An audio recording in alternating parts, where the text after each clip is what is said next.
आपका अपने YouTube channel the institute of mathematics में स्वागत है। मैं हूं प्रिंस कुमार। हम लोग जो प्रॉफिट एंड लॉस पढ़ रहे थे और यह हमारा क्लास प्रॉफिट एंड लॉस का तीसरा क्लास है। इसके पहले हम लोगों ने प्रॉफिट एंड लॉस के 2 क्लास कंप्लीट कर चुके हैं। इस क्लास में हम लोग जो प्रॉफिट एंड लॉस की सवाल की प्रैक्टिस करेंगे। तो चलिए क्लास के स्टार्ट करते हैं और पहला सवाल आपकी स्क्रीन पर ए रहा। राम ने कुछ लाभ पर एक वस्तु को 480 रुपये में बेचा। बिल्कुल बेहतरीन सवाल है, समझिएगा। सवाल कहता है कि राम ने कुछ लाभ पर एक वस्तु को 480 रुपये में बेचा। यदि उसने उसी सामान को 400 रुपये में बेचा होता तो प्रारंभिक लाभ के 1/3 के बराबर जो है क्या होता, हानि होता। तो वस्तु का कुल लागत मूल्य बताना है या कॉस्ट प्राइस जो है बताना है। इस तरीके के सवाल जब भी आएगा तो इसमें कुछ सिचुएशन दिया रहेगा, कंडीशन दिया रहेगा। मान लेते हैं कि कोई वस्तु है जिसका कॉस्ट प्राइस जो है कितना है, सीपी है। कंडीशन कैसे दिया है उसको भी समझते हैं। पहले डिटेल करेंगे, फिर से जो इसी सवाल का शॉर्टकट भी करेंगे। समझिए क्या है सवाल। कहते हैं कि मान लेते हैं कोई ऑब्जेक्ट है जिसका कॉस्ट प्राइस सीपी है, कुछ है। अगर सवाल में कहते हैं कि एक व्यक्ति राम है जो इसको 480 रुपये में बेचता है तो उसको कुछ प्रॉफिट होता है। इसको 480 रुपये में बेचता है तो यहाँ पे क्या होता है, प्रॉफिट होता है। इसी सामान को अगर वो 400 रुपये में बेचता, 480 के बदले 400 रुपये में बेचता तो उसको कुछ लॉस होगा और कुछ हानि होगा। तो कितना प्रॉफिट है कितना हानि है यहाँ पे लिखा गया है। बेचा होता तो प्रारंभिक लाभ का 1/3 के बराबर होता। प्रारंभिक लाभ का 1/3 मतलब कि अगर शुरू में उसको 3 यूनिट का प्रॉफिट होता है तो उसको जो कितने यूनिट का लॉस होगा, 1 यूनिट का लॉस होगा। अगर मान लेते हैं कि शुरू में उसको 3x यूनिट का प्रॉफिट है तो अब जो लॉस कितने का होगा, 1x का होगा। लेकिन दोनों ही स्थिति में तो कॉस्ट प्राइस सेम ही रहेगा, कॉस्ट प्राइस बराबर ही रहेगा। अच्छा, चूंकि अगर यहाँ पे हमको लॉस हो रहा है, यह हमारा सेलिंग प्राइस है, तो सेलिंग प्राइस में से लॉस को जोड़ देंगे तो कॉस्ट प्राइस निकल जाएगा और सेलिंग प्राइस में से प्रॉफिट को माइनस कर देंगे तो कॉस्ट प्राइस निकल जाएगा। इसी तरीके से चूंकि रिजल्ट बराबर होगा तो इसको लिख सकते हैं 400 प्लस x बराबर 480 माइनस का 3x, और दोनों सेलिंग प्राइस के ही बराबर है। अगर हम सेलिंग प्राइस में लॉस को जोड़ेंगे तो कॉस्ट प्राइस निकल जाएगा और सेलिंग प्राइस में से प्रॉफिट को माइनस करेंगे तो कॉस्ट प्राइस निकल जाएगा। इसको अगर हल कराते हैं तो यहाँ से हो जाएगा 4x बराबर 80 हो जाएगा। x का मान जो है कितना होगा, 20 होगा। मतलब कि यानी कि उसको यहाँ पे कितने रुपये का नुकसान होगा, 20 का नुकसान होगा और यहाँ पे 60 का प्रॉफिट होगा। तो अगर हम लोग सेलिंग प्राइस में लॉस को जोड़ देंगे तो कॉस्ट प्राइस कितना निकल जाएगा, 420 रुपया जुड़ जाएगा। या 480 में से 60 को माइनस करेंगे तभी भी कितना होगा, 420 ही होगा। तो यह जो था यह सवाल को लगाने का जो क्या था, डिटेल तरीका था। सवाल को लगाने का क्या था, डिटेल तरीका था। अब इसका शॉर्टकट तरीका कैसे लेते हैं आइए समझते हैं। सवाल में कहता है इसको शॉर्टकट लगाने का तरीका। इसी सवाल को शॉर्टकट लगाते हैं। क्या करना है कि यहाँ पे बोल रहा है कि किसी सामान को 400 रुपये में बेचने पर जितना लॉस होता है वह 480 में बेचने पर प्रॉफिट का 1/3 होता है। यहाँ पे जो रेशियो दिया गया है वो कितना दिया है, 1:3 दिया है। तो सबसे पहले क्या करेंगे कि इन दोनों का डिफरेंस ले लेंगे, अंतर लेंगे। 400 और 80 का जब अंतर लेंगे तो हो जाएगा 80, और इस 80 को जैसे क्या करेंगे कि 3:1 में बांट देंगे। तो जब 3:1 में बांटेंगे तो 3 और 1 4 में भाग देंगे तो हो जाएगा 20, यानी कि यहाँ पे 60 का प्रॉफिट होगा और यहाँ पे जो 20 का लॉस होगा। 480 में से 60 को माइनस करेंगे तो कॉस्ट प्राइस कितना हो जाएगा, 420 रुपया हो जाएगा। तो शॉर्टकट में भी इस तरीके से सवाल को क्या कर सकते हैं, बना सकते हैं। आई बात समझ में। इसी टाइप के एक और सवाल आपके सामने लेकर आते हैं जो आपको समझने का प्रयास करिएगा। अगला सवाल आपकी स्क्रीन पर उसी टाइप का सवाल कहता है। सवाल कहता है यदि 800 रुपया में बेचने पर किसी वस्तु पर हुआ लाभ उसी वस्तु को 275 रुपये में बेचने पर हुए हानि का जो है कितना गुना है, 20 गुना है। सवाल कहते हैं कि एक वस्तु को अगर हम 800 रुपये पर बेचते हैं तो जितना लाभ होगा वह 275 पर बेचे गए हानि का जो है कितना गुना है, 20 गुना है। तो मान लेते हैं कि कोई ऑब्जेक्ट है जिसका कॉस्ट प्राइस कुछ फिक्स है। इसको अगर हम 800 रुपये में बेचते हैं और इसी ऑब्जेक्ट को अगर 275 रुपये बेचा जाएगा तो यहाँ पे जितना लॉस होगा उसका 20 गुना यहाँ पे प्रॉफिट होगा। अगर मान लेते हैं कि यहाँ पे 1 का जो है सो लॉस होता है तो यहाँ पे प्रॉफिट कितने का होगा, 20 का होगा। अगर यहाँ पे 1 का लॉस होगा तो प्रॉफिट कितने का होगा, 20 का होगा। अब इस तरीके के सवाल को लेने के लिए क्या करते हैं, अब हमको सबसे पहले पता करना है कि इस ऑब्जेक्ट का कॉस्ट प्राइस कितना है, क्रय मूल्य कितना है। तो क्रय मूल्य ज्ञात करने के लिए इस प्राइस का जो क्या निकाल देते हैं, डिफरेंस निकाल लेते हैं। तो 275 और 800 का डिफरेंस जब निकालेंगे तो आएगा 525। जब इसका डिफरेंस निकालेंगे तो कितना हो जाएगा, 525 आ जाएगा। उसके बाद से इस 525 को 20:1 में बांट दीजिए तो 20 और 1 21, 21 में इसको क्या करना है, भाग लगाना है। 21 दूना हो जाएगा 42, 21 दूना हो जाएगा 42 हो जाएगा, और 21 दूना हो जाएगा 42, और 21 बचे 105, यानी कि 1 यूनिट रिप्रेजेंट करेगा 25 को, तो 20 यूनिट रिप्रेजेंट करेगा 500 को, यानी कि 800 में से 500 को माइनस करेंगे तो इसका ऑब्जेक्ट का जो कॉस्ट प्राइस कितना हो जाएगा, 300 रुपये हो जाएगा।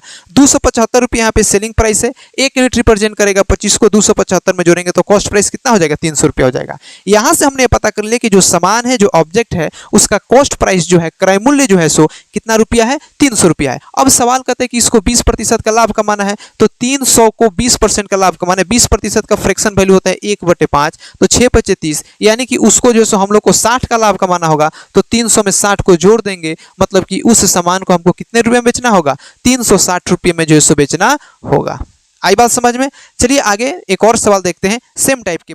अगला प्रश्न भी सेम टाइप का प्रश्न है। सवाल कहता है कि एक विक्रेता अपनी स्कूटर को 46,000 रुपये में बेचता है। एक सेलर है, एक विक्रेता है जो अपने स्कूटर को 46,000 रुपीज में बेचता है और उसे कुछ नुकसान होता है। 46,000 रुपये में बेचने पर उसको क्या होता है, नुकसान होता है या फिर से जो सो लॉस होता है।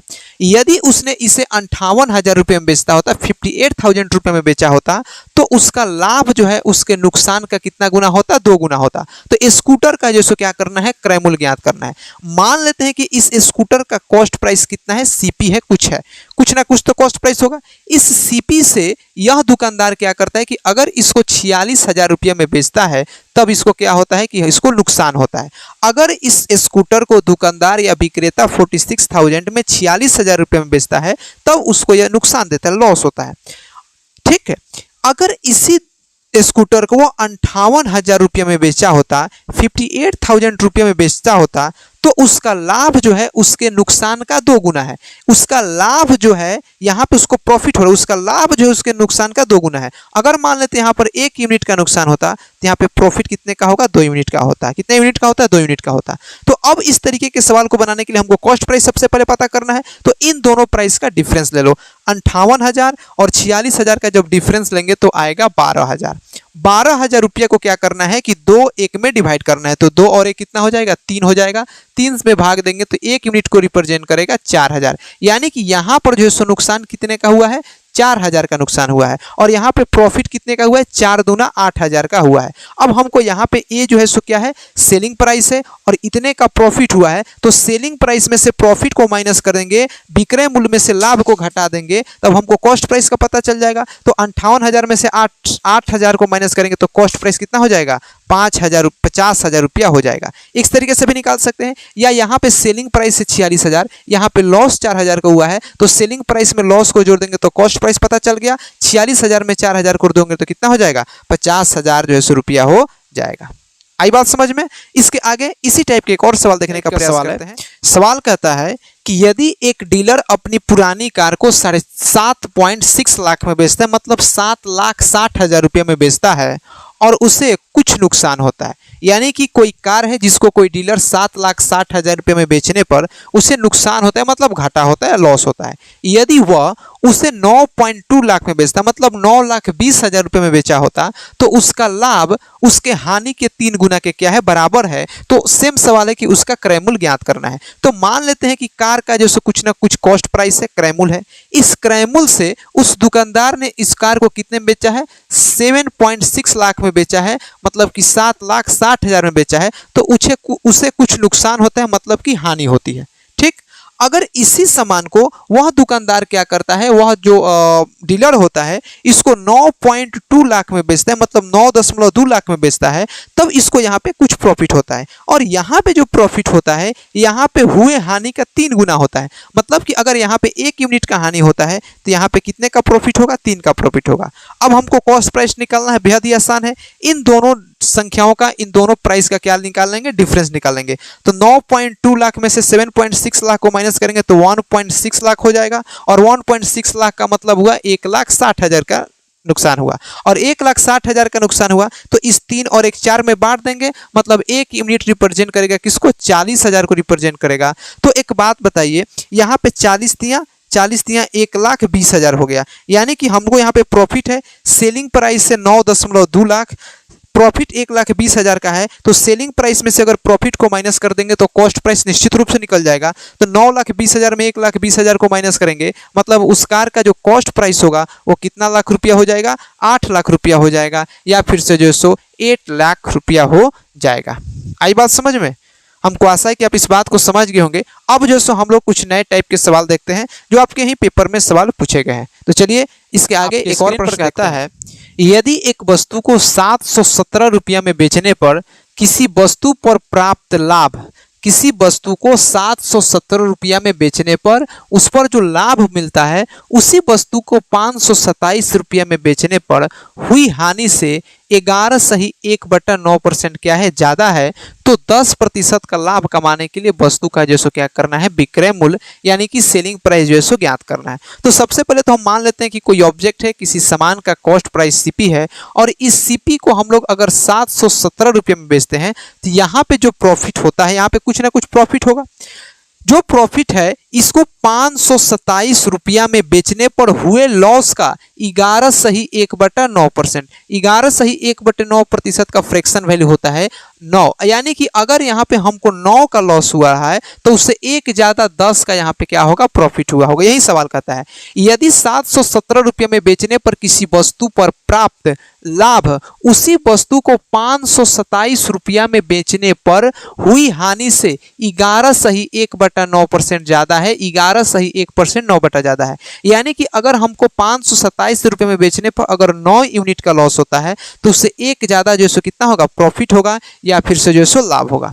अब इस सवाल को बनाते हैं, अब फिर वही पुरानी तरीका लगाएंगे, 527 और 727 का डिफरेंस निकालेंगे, अंतर निकालेंगे, तो 7 से माइनस करेंगे तो हो जाएगा 190, और 190 10 और 9 में बांट देंगे तो 10 और 9 19 हो जाएगा, मतलब कि 1 यूनिट रिप्रेजेंट करेगा 10 को, तो यानी कि 9 यूनिट रिप्रेजेंट करेगा किसको, 90 को। यहाँ पे है सेलिंग प्राइस और यहाँ पे है लॉस, तो सेलिंग प्राइस में लॉस को जोड़ देंगे तो कॉस्ट प्राइस निकल जाएगा, 527 में 90 को जोड़ देंगे तभी हो जाएगा 617, यानी कि इस ऑब्जेक्ट का जो कॉस्ट प्राइस होगा कितना रुपया हो जाएगा, 617 रुपया हो जाएगा। अब सवाल में यहीं पे नहीं रखता है, सवाल कहता है कि इस वस्तु पर 10% का लाभ कमाने के लिए, तो 617 का जब 10% निकालेंगे, 617 का 10% निकालेंगे तो आएगा 61.7 रुपया, तो इसमें 61.7 रुपया को जोड़ देंगे, तो 61.7 को जोड़ेंगे तो हो जाएगा 7 7 1 8, यानी कि 678 रुपया 70 पैसा में उस सामान को हमको क्या करना होगा, बेचना होगा। आई बात समझ में? चलिए आगे, हमको आशा है कि आप इस बात को समझ गए होंगे। नेक्स्ट वीडियो में हम लोग अगले एक नेक्स्ट टाइप के सवाल को देखेंगे। आज के लिए इतना ही रखते हैं। जय हिंद।